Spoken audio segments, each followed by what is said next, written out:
thinking those Goodyear tires are looking pretty good for the Peak.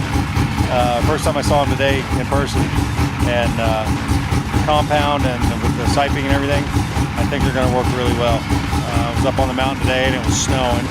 Yeehaw, Colorado in June. But Jake looks like he did a really good job on the car getting her prepped, so pretty excited.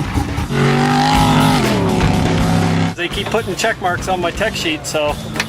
It looks like you're missing something though. I'm missing a co-driver. I'm doing everything I can to save weight.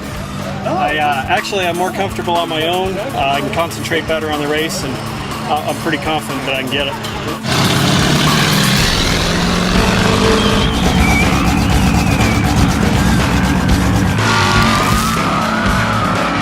This year, Sam Berri from the desert, he's a Class 1 racer, is driving my car, and I'm driving the new Torchmate rig. I think it's going to be a whole lot of fun, especially when you can drive somebody else's vehicle. Never been in it, and we got in it last night and played around a little bit, but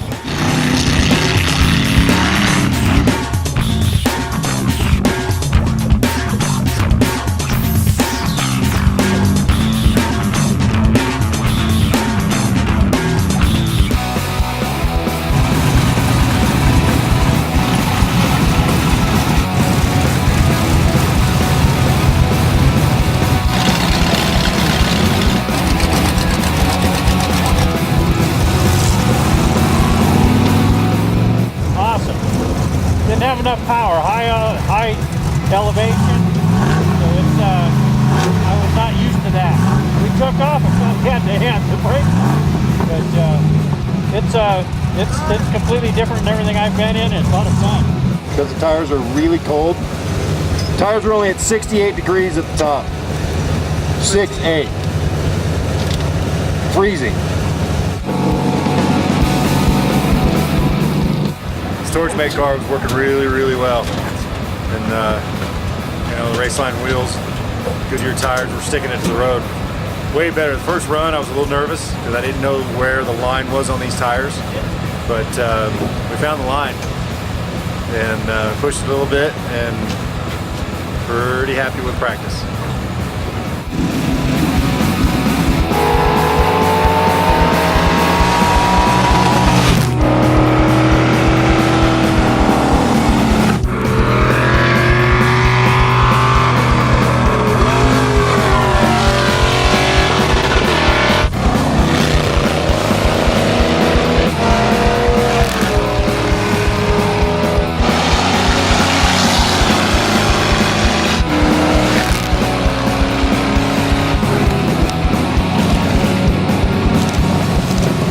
Ran, and last time we ran was pretty dang fast. Matt was on his notes perfectly, and we got the dirt section a lot better.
I'm JT, nice to meet you. You go by Bubba?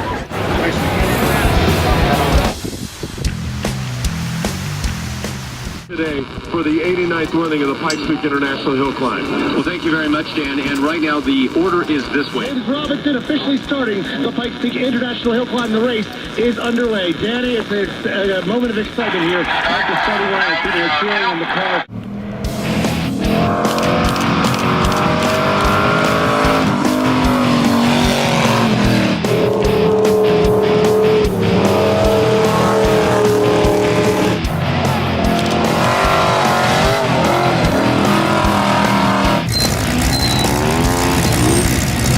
Ended up with 12 minutes and 33 seconds to the top, so that's an average speed about, what, 60 miles an hour, I think?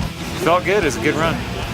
We qualified second in Pikes Peak Open, so we took off second to last in class, and Matt was calling the corners perfectly, and we were making it up the mountain, and just our setup on the car was just not where it needed to be to win. Fantastic time. My first time up here on Pikes Peak, first time in a Ultra4. Everything's a little different. You know, we tested and got the Goodyear tires dialed in and air pressures checked out, and we had a good run. We beat JT's time from last year, so that tells me I got a little bit used to it. I left the start line, things are great. Went into a right-hand sweeper, and the truck started drifting a little bit. The driver's side rear tire caught the shotcrete as it was dropping off into the side, and I went over 3.5 times from there. Took the hardest hit of my life that I've ever taken, and pretty much finished the truck off. So, rock and roll. The most important thing that comes out of all this is there's a reason for all the safety gear. There's a reason for all the rules, and I totaled the truck, but you know what? I walked away from it because of the safety gear.